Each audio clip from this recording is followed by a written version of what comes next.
ফুলছুটি ভাইরে। তো সেখানে আমরা বলতাম যে ফুলছুটি ভাইরে গাছে উচ্ছ্বাস কি আল্লাহ বাঘের ডরে বাঘে কি আরে মারে ধরে মার নাম কি ফুলছুটি এক কলাপে গাছে উঠি বলে আমরা ধরার চেষ্টা করতাম। প্রিয় বন্ধুজন, আসসালামু আলাইকুম। কেমন আছেন সবাই? আশা করছি সবাই ভালো আছেন। এই মুহূর্তে আছি ঢাকার অদূরে, জায়গাটির নাম হচ্ছে গুতিয়াবু আগারপাড়া, একটি শুটিং হাউস। তো এখানে শুটিং চলছে মাছরাঙা টেলিভিশনের খুবই জনপ্রিয় ধারাবাহিক মিলন হবে কতদিনে। নাটকটির রচয়িতা আহমেদ শাহাবুদ্দিন ভাই এবং পরিচালক আমাদের সবার প্রিয় গুণী পরিচালক গোলাম সাহার আব্দুল ভাই।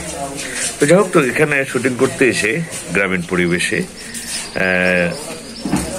একটি দৃশ্য দেখলাম, যেটা দেখে একটু ভাবনার উদ্রেক হলো আর কি। সেটা হচ্ছে আমাদের শৈশবে আমরা যখন ছোট ছিলাম, আমরা শিশুরা একত্রিত হয়ে নানা ধরনের খেলাধুলায় মেতেছিলাম।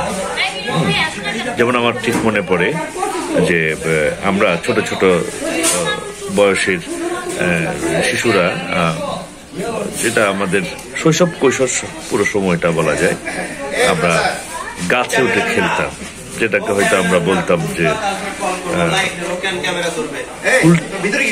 ফুলছুটি ভাইরে।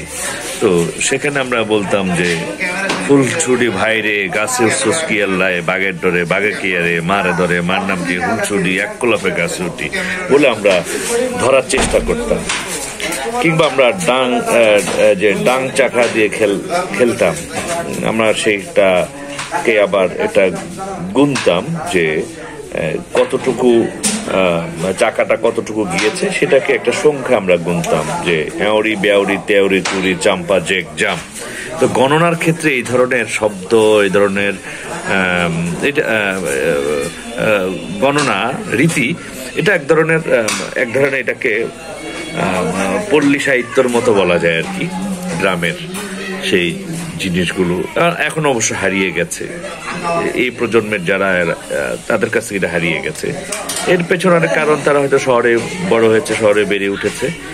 গ্রামে যদি যাওয়া হতো বছর অন্তত এক দুবার, তাহলে তাদের গ্রামে যারা আছে তাদের সংস্পর্শে এসে তারা হয়তো কিছুটা ধারণা পেতেই পারত। তো যাই হোক, তো এই জায়গাগুলো থেকে এই প্রজন্মের শিশুরা কিছুটা দূরে। তো আমি এখানে এসে কয়েকজন শিশুকে দেখতে পেয়েছি, তারা কি নিয়ে ব্যস্ত, তাদের দুষ্টুমিটা কেমন। চলুন তাদের দুষ্টুমিটা একটু দেখি কেমন।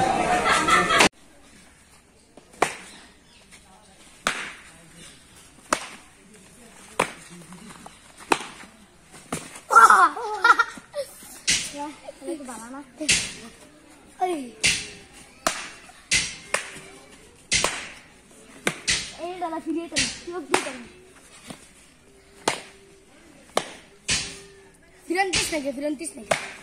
Agak.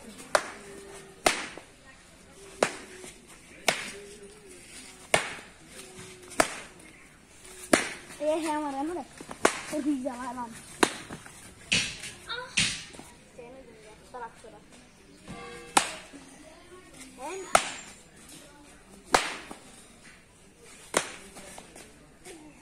हाथ के हाथ कभी सॉरी खाना अंदर कानों से हम कर दी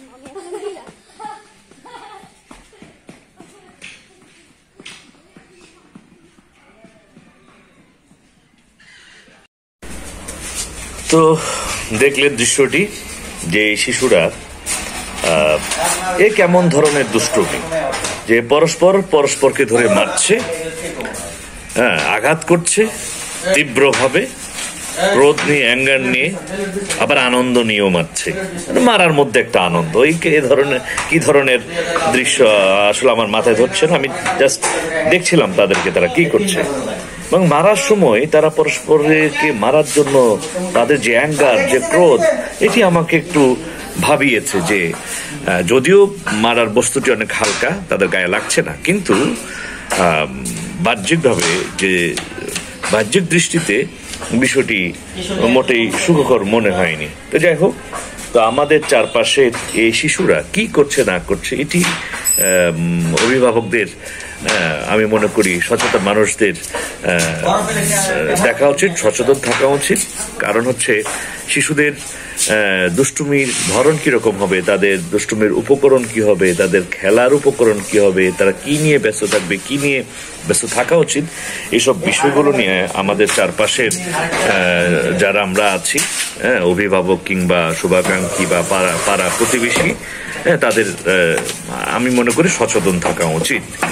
তার কারণ হচ্ছে যে এই শিশুরা কিন্তু আগামী দিনের ভবিষ্যৎ, আজকের শিশু আগামী দিনের ভবিষ্যৎ। এই শিশুদের হাত ধরে আমরা দেখব আগামী দিনের সুন্দর পৃথিবী, একটি উন্নত পৃথিবী, একটি উন্নত স্বদেশ। যাই হোক, শিশুদের প্রতি আমরা যত্নশীল থাকব। সবাই ভালো থাকবেন, সুস্থ থাকবেন, সুন্দর থাকবেন, যখন যেখানে থাকবেন নিরাপদে।